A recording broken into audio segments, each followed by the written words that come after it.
Welcome to SVG-TV's news for Monday, April the 20th, 2020. I am Bhavan there with the details. This country has not recorded any new positive COVID-19 cases over a 10-day period. This was noted in an update provided by the COVID-19 Task Force on Sunday, which said they received 3 negative test results from the Caribbean Public Health Agency. The task force said one of the negative test results was from an isolated patient who has previously tested positive and is part of the medical clearance process to determine whether the patient has recovered. This individual will now have to do another negative PCR test for COVID-19 in order to confirm recovery. One other negative result is the second result for COVID-19 PCR for an ill patient in the Ministry of Health Care, and is part of an ongoing comprehensive investigative management process. The task force said this patient has never tested positive for COVID-19 and that the third negative test is for a new imported related suspected case.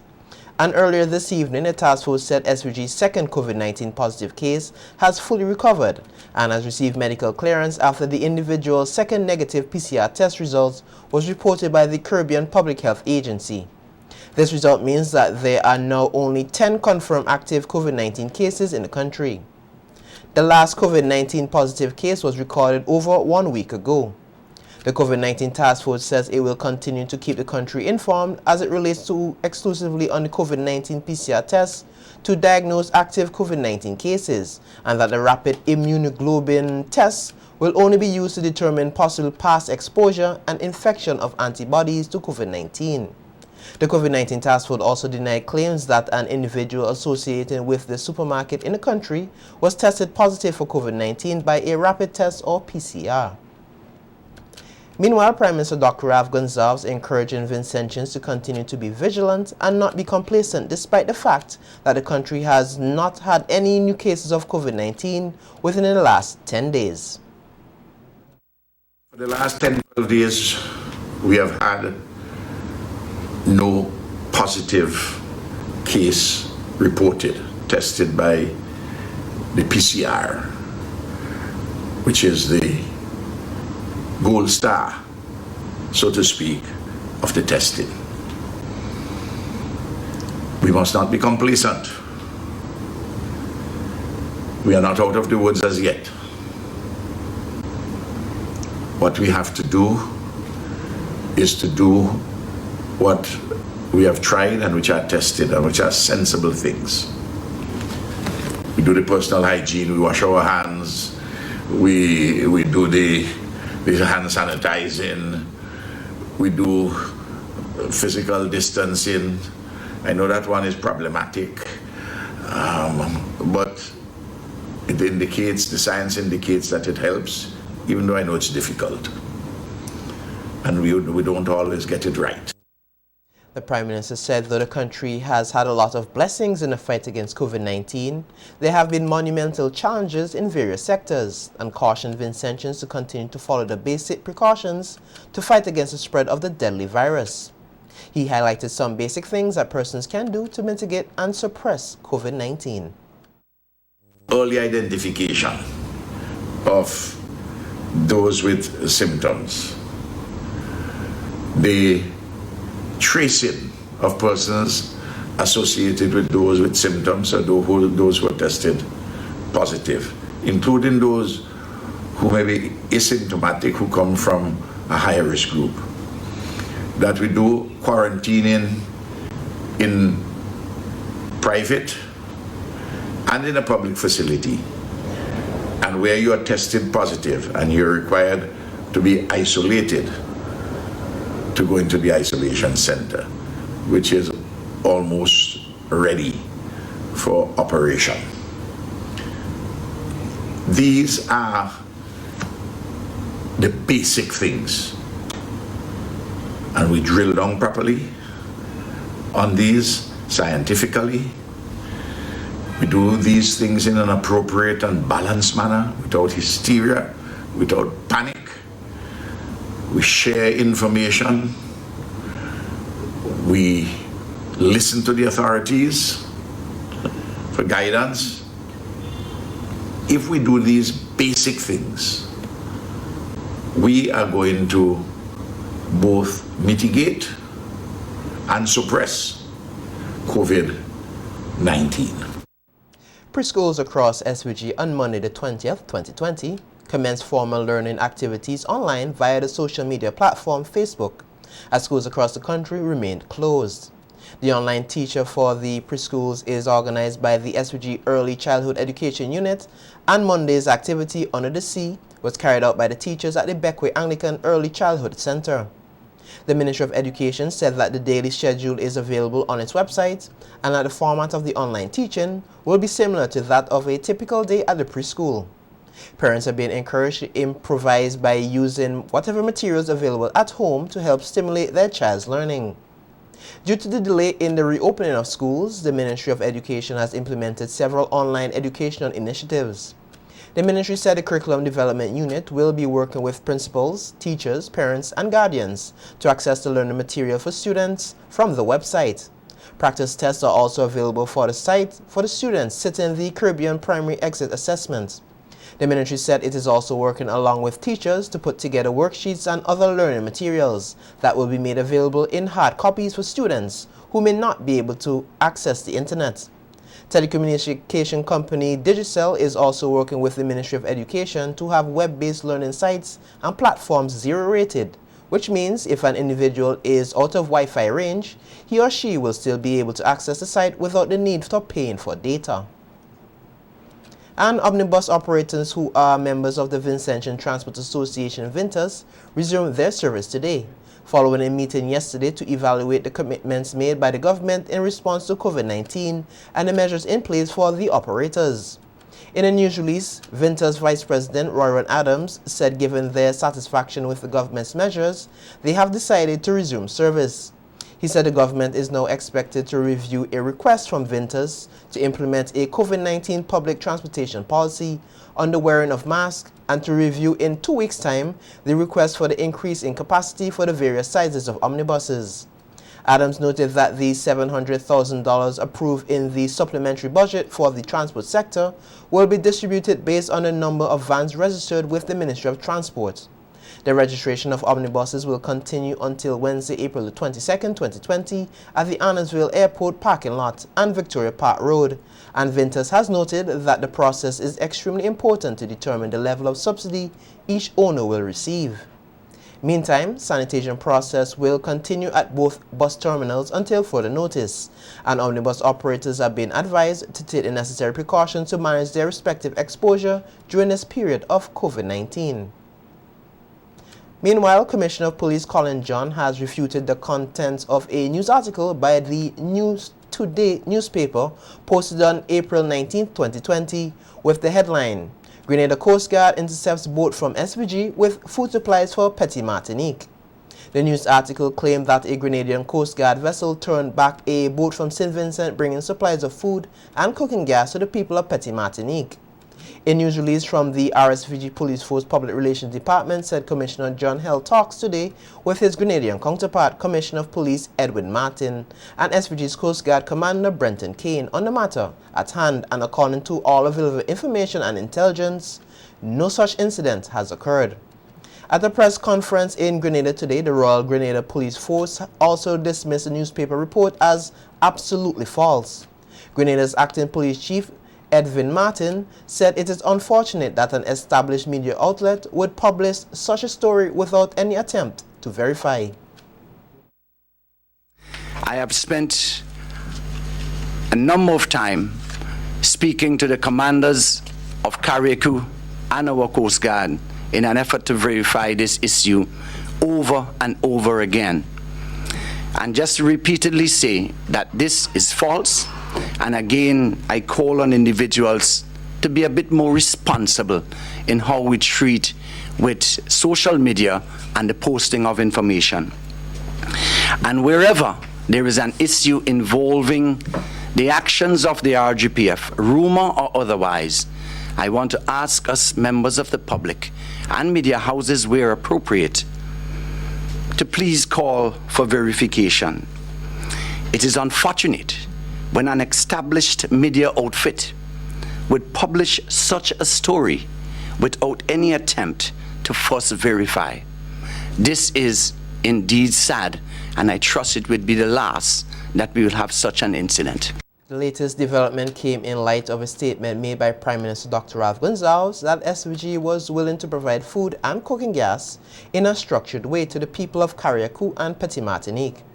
The statement was not received well by Grenada Prime Minister Dr. Keith Mitchell, who accused PM Gonsalves of being irresponsible, encouraging citizens of Grenada to break the law as the island had closed its borders in light of the deadly coronavirus.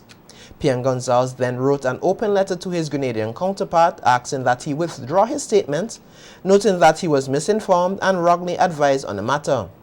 Last Thursday, GBN Television News said the press secretary to the Grenadian leader acknowledged receipt of the letter and noted that Dr. Keith Mitchell is very busy concentrating on making decisions to save the lives of Grenadians in midst of the global pandemic and help them cope with the impact while honoring his obligations at the regional and international levels.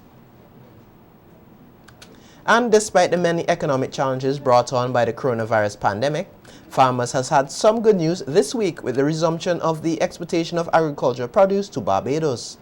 For the past 2 weeks, there was a hold on the exports to Barbados due to the coronavirus, thus posing challenges to those who rely on the market. Speaking from the Guichet, Minister of Agriculture Subota Caesar said thanks to a lot of work between local traders and importers in Barbados, a mechanism is now in place to facilitate the largest shipment of agricultural produce for the year. The minister said although traffickers are not allowed into Barbados due to the lack of flights and quarantine system in place, which makes exchange of goods difficult, the traders were able to make trade possible.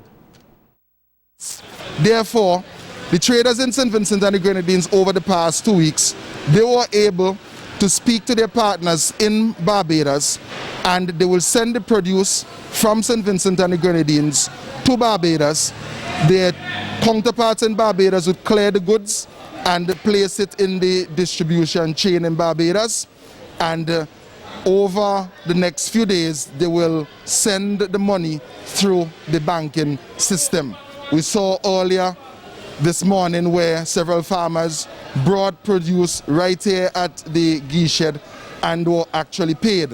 What this does for St. Vincent and the Grenadines is that even amidst COVID-19, we are able to have farmers producing and participating in the economically active cadre of persons within the country. Minister Caesar said while there was no disruption to trade with Trinidad, similar measures had to be implemented due to the restrictions in place. The situation in Trinidad and Tobago is that we did not witness a disruption in the trade. However, similarly to Barbados, we do not have traffickers going down to Trinidad anymore physically. They are sending the produce on the vessel. The vessel is delivering the produce, and their counterparts in Trinidad and Tobago will be clearing the goods, and they have been sending back the money so that the farmers can be paid.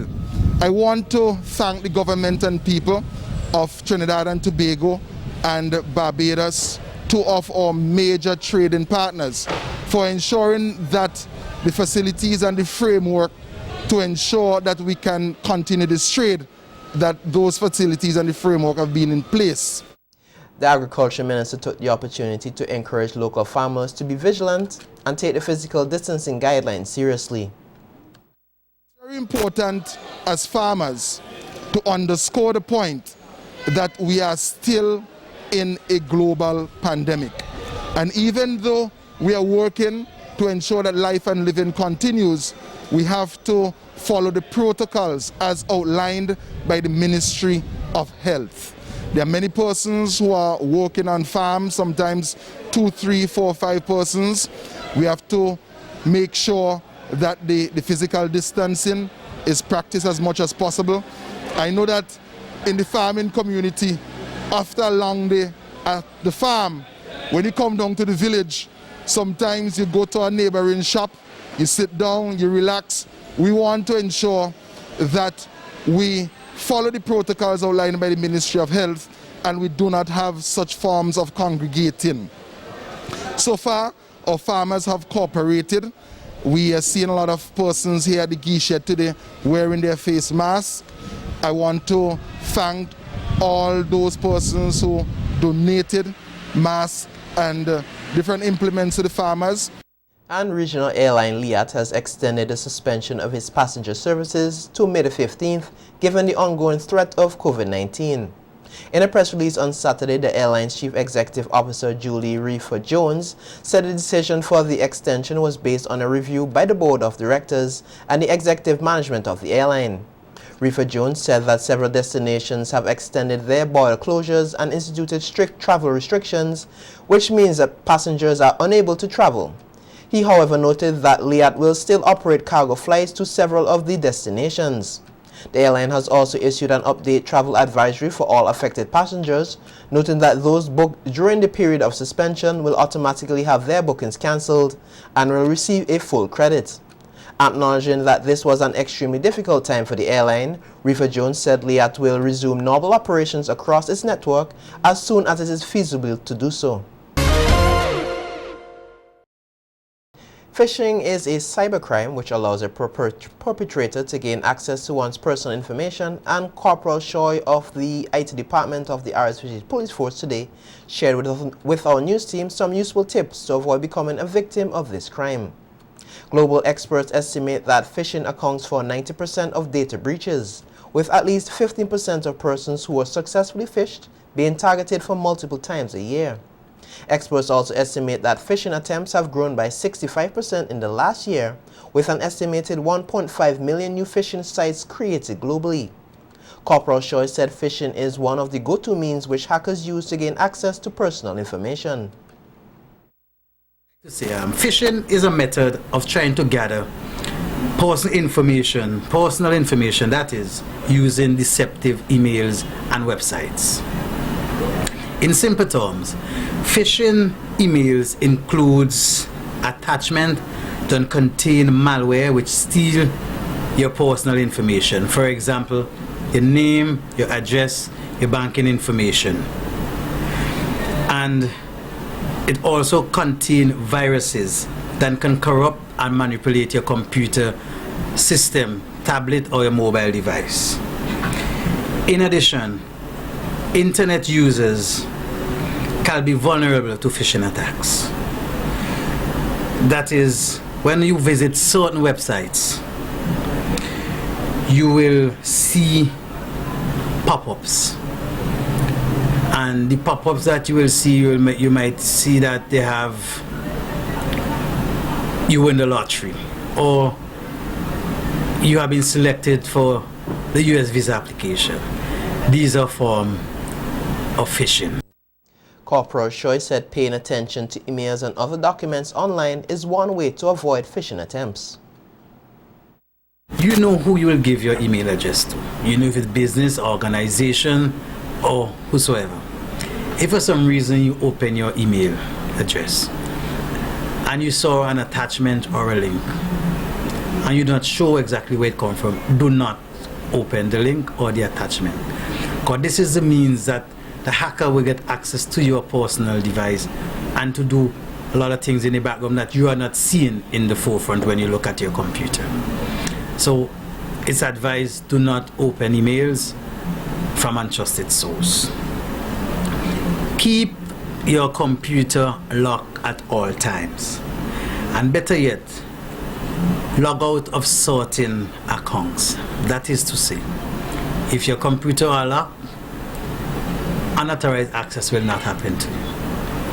And we advise that if you visit certain websites, certain accounts, for example, eBay, Amazon, if you're not using them at the given time, log out of them.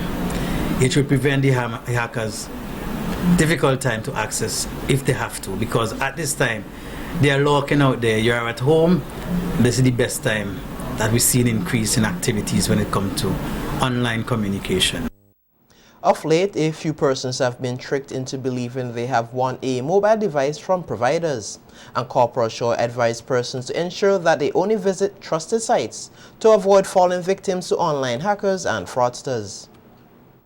That there are trusted sites which have HTTPS, that is secure website. We advise persons visit secure sites as it really is, because the hackers out there, they're manipulating these websites to pretend that is the face of flow. And when you click on the link, they get your personal information, and it's not the genuine business that you are getting. And we're seeing that as it relates to banking email compromise. We call them BECs, that person intercept communication via email to get your account monies and so on. And they will say, Flow might send out a thing that you want something, and you might click on it. You might win a Galaxy S7 or 8, and you might click to sign up, and you realize that it's the phishing method that I spoke about earlier. That person can get your banking details if you have it on your device, your computer, name it, because it's a start for the hacker. They're able to get access to your personal information. So we ask you, when you visit inside, make sure the sites are secure. You will see on the left hand type, when you type in www, you will see HTTPS. We advise you look for those secure sites to visit before you put your personal information in. 2 Vincentians and a Grenadian were arrested on Saturday in a major drug bust in Grenada. The operation was conducted by officers attached to the Grenada Police Force Drug Squad and Coast Guard Service around 3 a.m. on Saturday, April the 18th.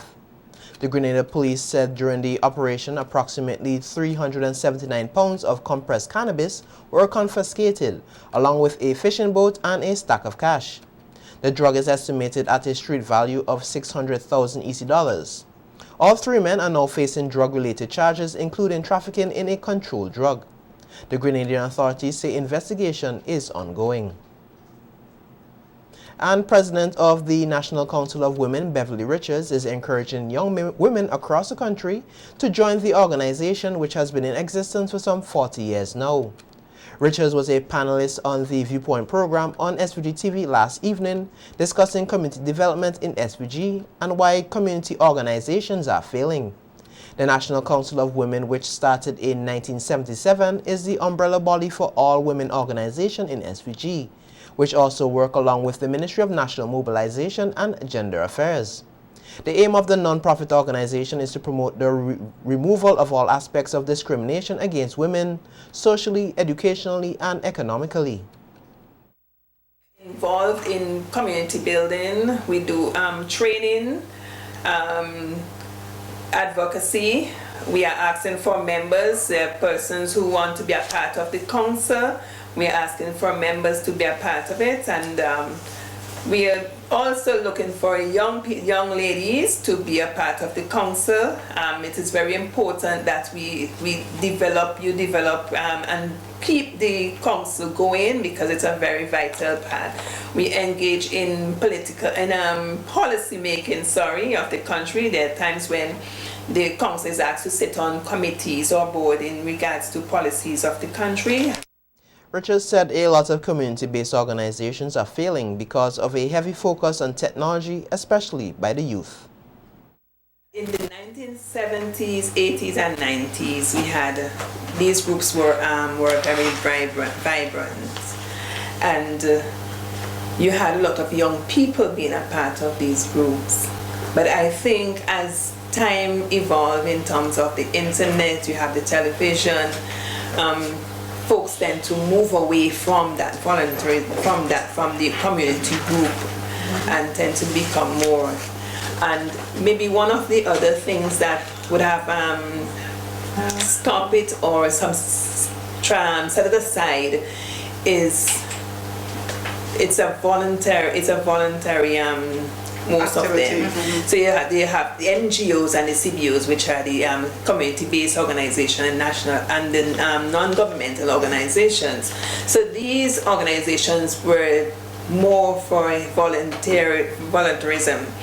Richards also acknowledged that there are other problems affecting the proper functioning of some groups, such as the lack of leadership, new ideas, and financial difficulties. But we would like to know that there are more skilled persons in the community who are willing to give their skills, because we don't want you to die with your skill. We don't want you to die with your knowledge. We don't want you to grow old or senile with your knowledge. So we want you to pass the knowledge on to the youth in the community. And so people tend to not want to give their service free. Also, when you have to buy stuff, there's a cost, there's a financial support that is needed to support these groups. and you have persons before they will tell you go to the business spaces within your community to assist. But now folks are going into the Kingston shop.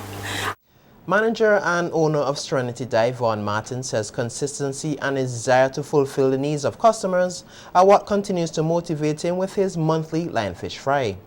The lionfish is an invasive species which can pose a serious threat to other marine species, thus creating issues relating to food security and livelihoods.